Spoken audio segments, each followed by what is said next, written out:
अगर आप अपनी स्पिरिचुअल लाइफ में स्टैग्नेंट हो गए हैं, एक जगह में रुक गए हैं, अगर आपको ऐसा लगता है कि मेरा जो आत्मिक जीवन है वो रुका रुका लगता है, ऐसा लगता है कि, तो ये वचन आज आपके लिए। अगर आप एक फलवंत जीवन जीना चाहते हो, अगर आप एक ब्लेस्ड लाइफ जीना चाहते हो, इन 3 स्पिरिचुअल डिसिप्लिन को अपने जीवन में अप्लाई करें। सो आज जो मैं वचन आपके साथ बांटना चाहता हूं वो है 3 वो स्पिरिचुअल डिसिप्लिन जो हमारे स्पिरिचुअल रैंक में बढ़ोतरी लेके आते हैं, हमारे आत्मिक रैंक में बढ़ोतरी लेकर आते हैं।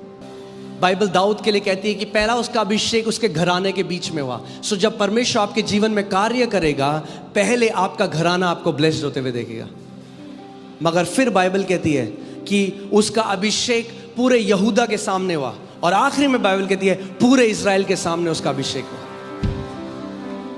पहले आपका घराना देखेगा, फिर आपका शहर देखेगा, फिर आपका देश देखेगा, फिर पूरी दुनिया देखेगी जो परमेश्वर आपके द्वारा करेगा। मगर अगर हमें ऐसा जीवन जीना है, हमें एक अनुशासन का जीवन जीना पड़ेगा। हम लोग ऐसे नहीं, हम लोग ये वाइल्ड लाइफ नहीं जी सकते। कितने लोग मेरी बात को समझ रहे हैं? कई लोग सोचते हैं अरे ये लोग जो डिसिप्लिन में जीते ना, इनकी तो कोई ज़िंदगी है ही नहीं। देखो मेरी ज़िंदगी कितनी अच्छी है, मेरा जब मन करे मैं तब उठता हूँ। एक्चुअली में जितने लोग अनुशासन से चलते हैं वो उतनी फ्री लाइफ जीते हैं, और जितने लोग सोचते हैं कि वो फ्री जी रहे हैं वो उतना बंधा हुआ जीवन जीते हैं। सो चलिए हम वचन की तरफ चलते हैं। पहला कुरिन्थियों 9वां अध्याय, मैं 24वीं आयत से पढ़ूंगा। ये अपोस्टल पॉल ने नए नियम में हम सब के लिए लिखा गया है, और वो कहता है, क्या तुम लोग यह नहीं जानते कि खेल के मैदान में दौड़ते तो सभी धावक हैं, किंतु पुरस्कार किसी एक को ही मिलता है। ऐसे दौड़ो कि जीत तुम्हारी ही हो। ऐसे दौड़ो कि जीत तुम्हारी ही हो। आमीन। यानी एक दौड़ है जिससे हमें दौड़ना है, सबकी। हम आपस में एक दूसरे के साथ नहीं दौड़ रहे, कंपटीशन नहीं कर रहे हैं। मुझे आपसे आगे नहीं आना, आपको मुझसे आगे नहीं आना, आपको बगल वाले भाई से आगे नहीं जाना, आपको बगल वाली बहन से आगे नहीं जाना। आपको अपनी दौड़ दौड़नी है, विश्वास योग्यता के साथ, पूरे हियाव के साथ, पूरी सच्चाई और ईमानदारी के साथ। आमीन। बोलो मेरी एक दौड़ है। अगर आप विश्वासी हो और आप इस पृथ्वी पे हो तो आपका एक असाइनमेंट है और आपकी एक दौड़ है। कोई भी, जो आप किसी भी ओलंपिक गोल्ड मेडलिस्ट को अगर देखें तो कोई भी ओलंपिक गोल्ड मेडलिस्ट सीधे ओलंपिक में नहीं जाता, वो पहले अपने स्कूल में जीतता है। हाँ, बैडमिंटन है तो स्कूल में जब बैडमिंटन टूर्नामेंट हुआ तो स्कूल में जीते, फिर नेशनल, फिर अपनी स्टेट में खेलते हैं, फिर स्टेट में जीतते हैं, फिर नेशनल खेलते हैं, फिर नेशनल जीतते हैं, फिर इंटरनेशनल जाते हैं। ऐसे ही आत्मिक जहां में भी हमारा स्पिरिचुअल रैंक बढ़ता जाता है। मैं आज आपको 3 स्पिरिचुअल डिसिप्लिन सिखाना चाहता हूं जो आपके आत्मिक रैंक को बढ़ाएंगे। आमीन। कितने लोग चाहते हैं हमारा आत्मिक स्तर बढ़ जाए? 3 स्पिरिचुअल डिसिप्लिन्स। और अगर आप ध्यान दें तो जो ये शब्द डिसिप्लिन है, ये शब्द से ही आता है शब्द डिसाइपल। यानी अगर आपके जीवन में अनुशासन नहीं है, आप एक चेला नहीं हो सकते। You can not be a disciple if there is no discipline. क्योंकि जब प्रभु यीशु मसीह ने यूहन्ना 8:31 में उसने उन यहूदियों से बोला जो बिलीवर्स थे। कई लोग हैं जो केवल बिलीवर रहते हैं, वो बिलीवर हैं, वो यीशु मसीह पर विश्वास करते हैं, वहाँ तो है। मगर यीशु ने उन यहूदियों से बोला जो बिलीव करते थे, उन्होंने कहा जब तुम मेरे वचन में बने रहो तब तुम मेरे चेले ठहरोगे और तुम सत्य को जानोगे और सत्य तुम्हें हर एक बंधुआई से आज़ाद करेगा। हमारे जीवन में यह होना बहुत ज़रूरी है। आप सोच सकते हैं, मैं आपसे ये बात बोलता हूं, आप आज इमेजिन करो यीशु मसीह को कैसे सोचते हो आप? वो अनडिसिप्लिन्ड लाइफ जीता था? क्या लगता है आपको? क्योंकि हम हमेशा बोलते हैं जैसा वो है वैसे हम भी हैं।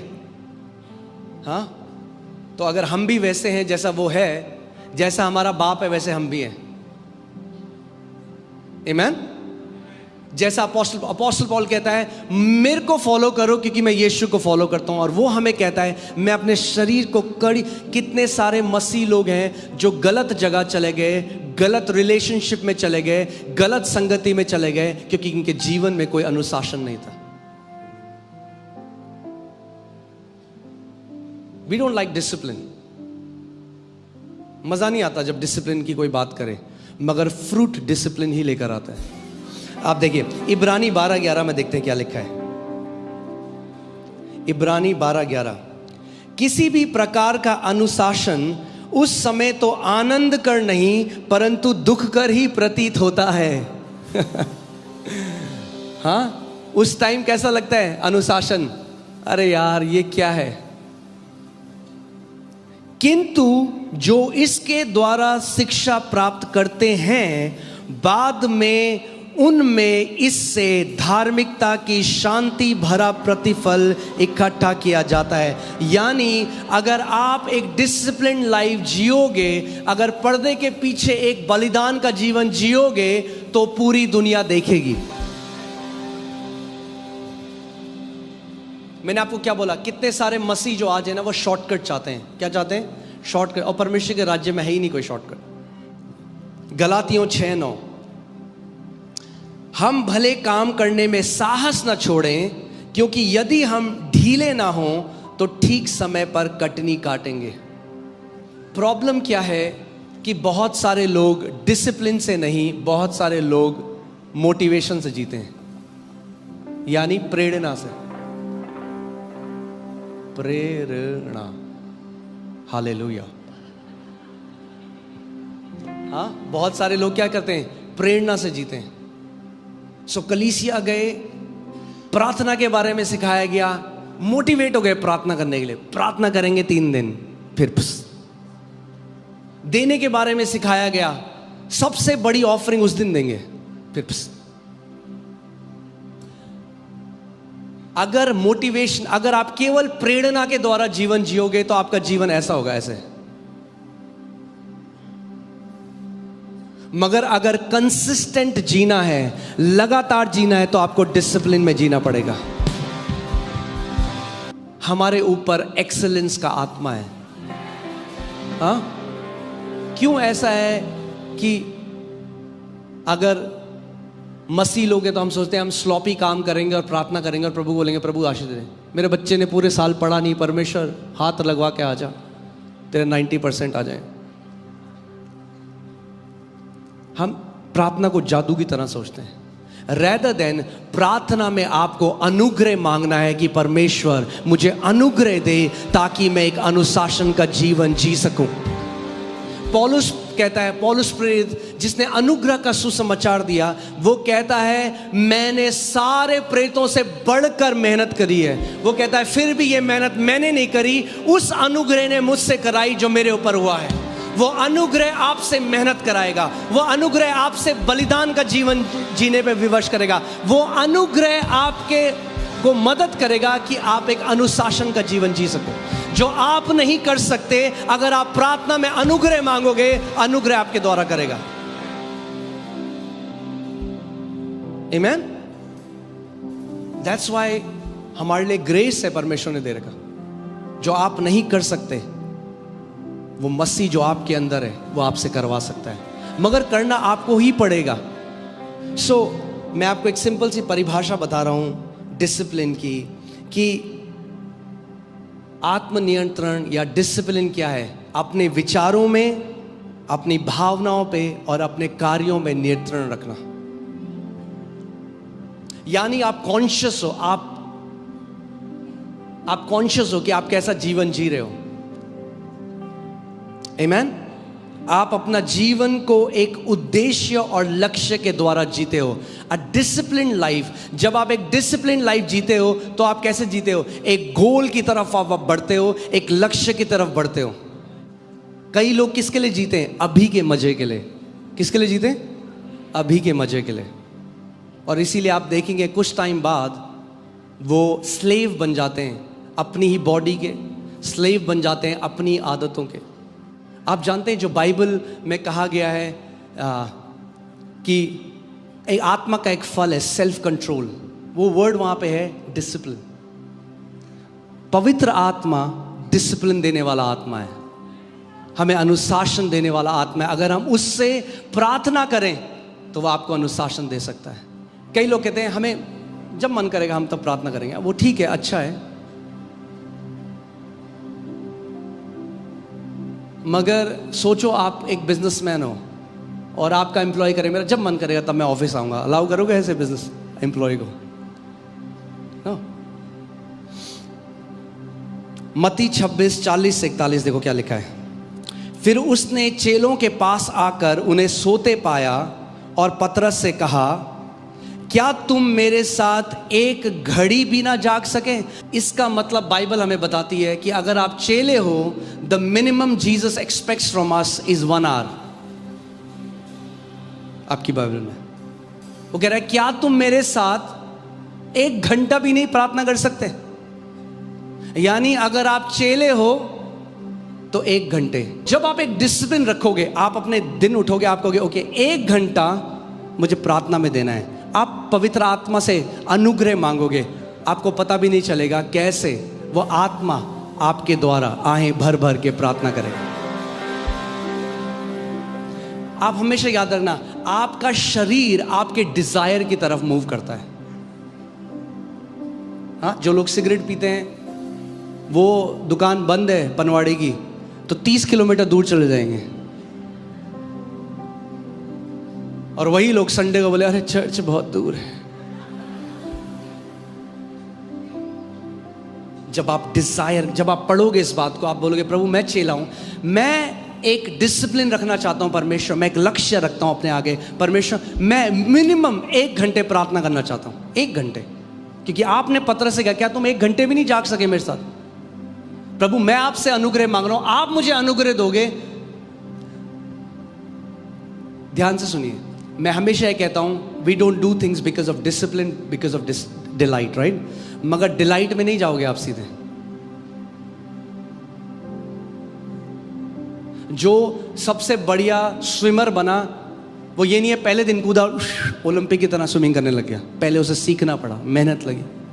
जितना ज़्यादा वो करता गया उसे और अच्छा लगता गया। ऐसे ही प्रार्थना भी है, जितना ज़्यादा करते रहोगे उतने निपुण बनते रहोगे, उतनी आत्मा से भरते रहोगे, उतना आपको पता नहीं चलेगा।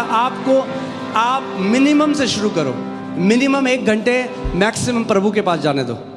आप मिनिमम सोचो, मिनिमम आपकी रिस्पॉन्सिबिलिटी है, मैक्सिमम परमेश्वर की रिस्पॉन्सिबिलिटी है। आप बोलो मिनिमम प्रभु मैं डिसाइड कर रहा हूँ 1 घंटे, और मैं आपको बता दूं कोई भी यहाँ पे इतना बिजी नहीं है जो 1 घंटे परमेश्वर को नहीं दे सकता। सही बात है? दे सकते हो 1 घंटे आप। आपको केवल डिजायर रखनी है परमेश्वर के सामने, प्रभु मैं 1 घंटे प्रार्थना करना चाहता हूं, आप मुझे अनुग्रह दोगे इसके लिए हर रोज। तो जब आप सुबह उठोगे आपको पता है इस दिन मुझे 1 घंटे प्रार्थना करनी है परमेश्वर, वरना मैं आपको बता रहा हूं आपका शरीर आपको प्रार्थना करने नहीं देगा। This flesh fights the things of the spirit. अगर हम सच में कहते हैं as he is so are we, then ये केवल थियोलॉजी नहीं है, देन ये केवल बाइबल वर्स बोलना नहीं है। मैं कहता हूं अगर मेरा प्रभु प्रार्थना करने वाला था, मैं अगर उसका चेला हूं, मैं अगर उसका बेटा हूं, मैं भी प्रार्थना करने वाला हूँगा। आपको एक कमिटमेंट करना होगा, सो मेक अ कमिटमेंट। मैं आपको आज बिब्लिकल प्रार्थना करना सिखाता हूं, कि कई लोग कुछ भी करते हैं और उसको प्रार्थना बोलते हैं। प्रार्थना करना ये नहीं है मैं कमरे में गया और मैं कर रहा हूं, प्रभु बोल रहे हैं प्रार्थना नहीं। प्रार्थना हम एक उद्देश्य से करते हैं। आमीन। कई लोग हैं वो केवल गिड़गिड़ा रहे हैं परमेश्वर के सामने और वो सोच रहे हैं ये प्रार्थना है। नहीं, असली प्रार्थना पता क्या है? असली प्रार्थना, यस आप अपना दिल शेयर करते हो परमेश्वर के साथ, आप में जो महसूस करते हो बिल्कुल करो, वो आपका पिता है। मगर असली प्रार्थना करना क्या है? वचन को लेकर प्रार्थना करनी है। कैसे प्रार्थना करनी है?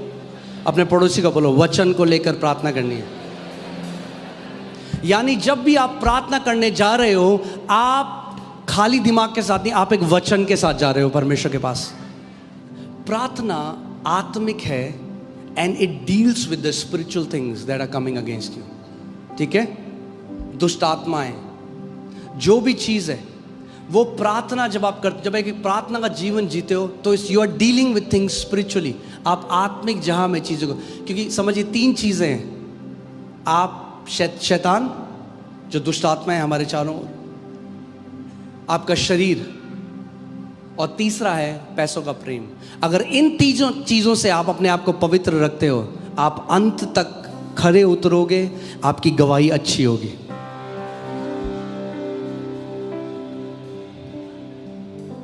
Amen? So prayer will take care of sinful addictions. प्रार्थना क्या करेगी? जो पाप के एडिक्शन से, एक परमेश्वर के दास ने बहुत अच्छी बात बोली। उन्होंने कहा इधर जब आप प्रार्थना करोगे तो प्रार्थना आपको पाप नहीं करने देगी, और अगर आप पाप में जियोगे तो पाप में जीना आपको प्रार्थना नहीं करने देगा। दूसरा है फास्टिंग, जिससे आप सबको बहुत प्यार है। मत्ती 6:16 से 18, इसमें प्रभु यीशु मसीह ने कहा जब तुम उपवास करो, फिर से, not if you fast but when you fast. जब तुम उपवास करो तो कपटियों के समान तुम्हारे मुंह पर उदासी न छाई रहे, क्योंकि वे अपना मुंह बनाए रहते हैं ताकि लोग उन्हें उपवासी जाने। मैं तुमसे सच सच कहता हूं कि वे अपना प्रतिफल पा चुके। जब तू उपवास करे तो अपने सिर पर तेल मल और मुंह धो, ताकि लोग नहीं परंतु तेरा पिता जो गुप्त में है तुझे उपवासी जाने। इस दशा में तेरा पिता जो गुप्त में देखता है तुझे प्रतिफल देगा। So second thing, first thing we knew that prayer brings reward, open rewards. दूसरी चीज, फास्टिंग ब्रिंग्स ओपन रिवॉर्ड। यीशु मसीह कह रहा है, it's in the Bible. Amen. I am not trying to interpret it in any other way. मैं इसको अपने हिसाब से अनुवाद करने, प्रभु यीशु मसीह ने कहा। Amen. We don't fast, ये प्रभु मेरी शादी करा दे तो हम उसके लिए नहीं, हम उपवास करेंगे, पिता प्रतिफल देगा जो उसको देना है। हम फास्टिंग करेंगे, हर बार टोटके की तरह नहीं, ये चाहिए फास्टिंग कर लो, वो चाहिए फास्टिंग कर लो, नहीं, हम फास्टिंग करेंगे। क्योंकि पहली चीज, फास्टिंग जानना बहुत ज़रूरी है कि फास्टिंग क्यों करते हैं। फास्टिंग आपके शरीर को आपके नियंत्रण में ले आता है। जो पौलुस कहता है ना, मैं अपने शरीर को कठिन कष्ट देता हूं, दूसरी बाइबल में ऐसा लिखा, मैं अपने शरीर को कष्ट देता हूं। फास्टिंग कष्ट देती है ना आपके शरीर को। वो कहता है कष्ट, वो ये थोड़ा ना कह रहा है मैं मारता हूं, असली में अपने साइको नहीं था अपोस्टल पॉल। हाँ, वो नहीं थप्पड़ मार रहा है, दीवार में सर मार रहा है अपने, ऐसा नहीं था। वो साउंड माइंड था अपोस्टल पॉल के। वो एक उदाहरण दे रहा है कि मैं अपने शरीर को कष्ट कैसे देता हूं। आपका मन नहीं कर, आप थके हो, फिर भी आप प्रार्थना के कमरे में जाते हो, कहते हो थोड़ा सा प्रार्थना करता हूँ। आप कष्ट दे रहे हो ना अपने शरीर को। आप फास्टिंग कर रहे हो, आप कष्ट दे रहे हो, क्योंकि आपका शरीर चिल्ला रहा है खाना दे मुझे। जब आप फास्टिंग नहीं कर रहे, पड़ोसी के घर में कुकर की सीटी बजेगी तो आपको पता चलेगा, क्योंकि आपके शरीर को आदत है खाने की। मगर आप क्या कर रहे हो? आप खाना हटा रहे हो।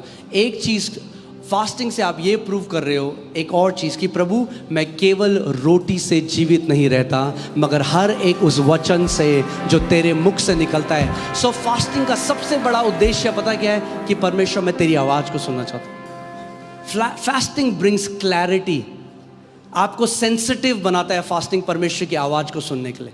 और तीसरी चीज़ जो है वो है गिविंग।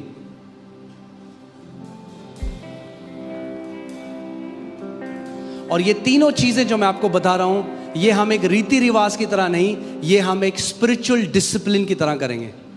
आमेन। गिविंग, मत्ती 6:1 से 4 में पढ़ूंगा। सावधान रहो, तुम मनुष्यों को दिखाने के लिए अपने धर्म के काम ना करो, नहीं तो अपने स्वर्गीय पिता से कुछ भी फल ना पाओगे। इसीलिए जब तू दान करे, not if you give but when you give. फिर से वही सिद्धांत है, जब तू दान करे, यानी that should be our lifestyle, giving should be our lifestyle, आमेन।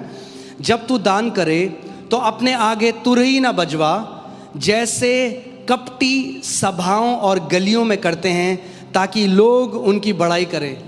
हाँ, इसीलिए आप देखोगे कई मसीह हैं, वो तभी देते हैं, वो गिविंग मोटिवेट होना चाहते हैं, पंखे में आपका नाम लिखा जाएगा, सन 57 में पानी की टंकी में काली प्लेट में लिखा होगा, भाई साहब जी ने कलीसिया में पानी की टंकी लगाई 57 में। तो लोग बोले वाह।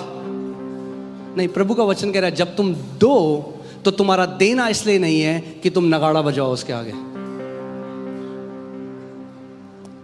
जब तू दान करे तो अपने आगे तुरही ना बजवा, जैसे कपटी सभाओं और गलियों में करते हैं, ताकि लोग उनकी बड़ाई करें।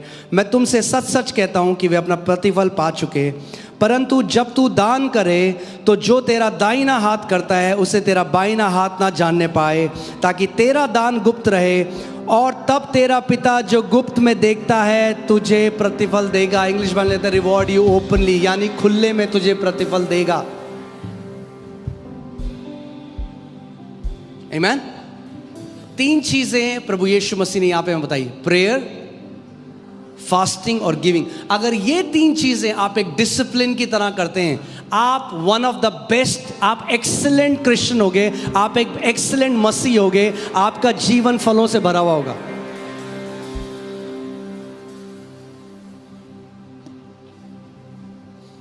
देखिए मत्ती 6:24, कोई मनुष्य 2 स्वामियों की सेवा नहीं कर सकता, क्योंकि वह एक से बैर और दूसरे से प्रेम रखेगा, एक से मिला रहेगा और दूसरे को तुच्छ जानेगा। तुम परमेश्वर और धन दोनों की सेवा एक साथ नहीं कर सकते। हमारी गिविंग जो है वो एक डिक्लेरेशन है कि यीशु मसीह मेरा प्रभु है, पैसा मेरा प्रभु नहीं है। आज भी मैं पैसे से बात करता हूँ, आप भी कर सकते हो। मैं पैसे को जब देखता हूँ, मैं पकड़ता हूँ, मैं कहता हूँ तू कभी मेरे ऊपर प्रभुता नहीं कर पाएगा, तेरे ऊपर, मैं तेरे ऊपर प्रभुता करूंगा, तू कभी मेरे ऊपर प्रभुता नहीं करेगा। आमीन। सो जब हम लोग एक डिसिप्लिन की तरह देते हैं, कैसे देते हैं? एक अनुशासन की तरह देते हैं, एक डिसिप्लिन की तरह देते हैं, तो हम क्या करते हैं? हम लव ऑफ मनी से बच के रहते हैं। याद है मैंने आपको पिछली बार क्या बताया था? कई लोग देते तो हैं परमेश्वर के राज्य में, मगर वो समझे नहीं परमेश्वर के हृदय को, कि उसका हृदय क्या है, कि हम उदार बन जाएं। देना वो हमें इसलिए सिखाना चाहता है। प्रेतों के कार्य 10 उसका 3 से 4। उस दिन के तीसरे पहर के निकट दर्शन में स्पष्ट रूप से देखा कि परमेश्वर का एक स्वर्गदूत उसके पास भीतर आके कहता है, हे कुर्नेलियस। उसने उसे ध्यान से देखकर और डर के कहा, हे प्रभु क्या है? उसने उससे कहा, तेरी प्रार्थनाएं और तेरे दान। हाँ, केवल प्रार्थनाएं नहीं, तेरी प्रार्थनाएं और तेरे दान स्मरण के लिए परमेश्वर के सामने पहुंचे हैं। यानी आपकी प्रार्थनाएं और आपके दान स्मरण के लिए परमेश्वर के सामने पहुंचते हैं। यानी हम जो कलीसिया में बोते हैं, हम चंदा नहीं देते, हम बलिदान की तरह अपने बीजों को लेकर आते हैं। जैसे पुराने नियम में वो गाय, बकरा, बैल जो भी था, जो भी जानवर था, वो चढ़ाते थे। नए नियम में हम क्या करते हैं? जो हमारी संपत्ति है उसको हम क्या करते हैं? उस बीजों को हम लोग विश्वास के द्वारा बोते। We need all these 3 things, क्योंकि इन्हीं चीजों में शैतान ने पकड़ा है लोगों को, या तो पैसों के प्रेम में, या तो व्यभिचार में, आपके शरीर के उसमें। जब हम ये तीनों डिसिप्लिन अपनी लाइफ में रखेंगे, ये अनुशासन रखेंगे, हम पौलुस प्रेरित की तरह कह रहे हैं कि हम ऐसे ही नहीं जी रहे फ्री में। हमारे जीवन का एक उद्देश्य है, एक लक्ष्य है। हमें अपनी रेस, मैं आपको बता रहा हूं, हम अपनी रेस को पूरा करने वाले लोग हैं। आप अपनी रेस को पूरा करने वाले हो। आमीन। हम शूटिंग स्टार नहीं है। वो नहीं नहीं नहीं नहीं। अगर प्रभु ने हमें बुलाया है, हम पूरी करेंगे रेस को, हम एक अच्छी गवाही बनेंगे।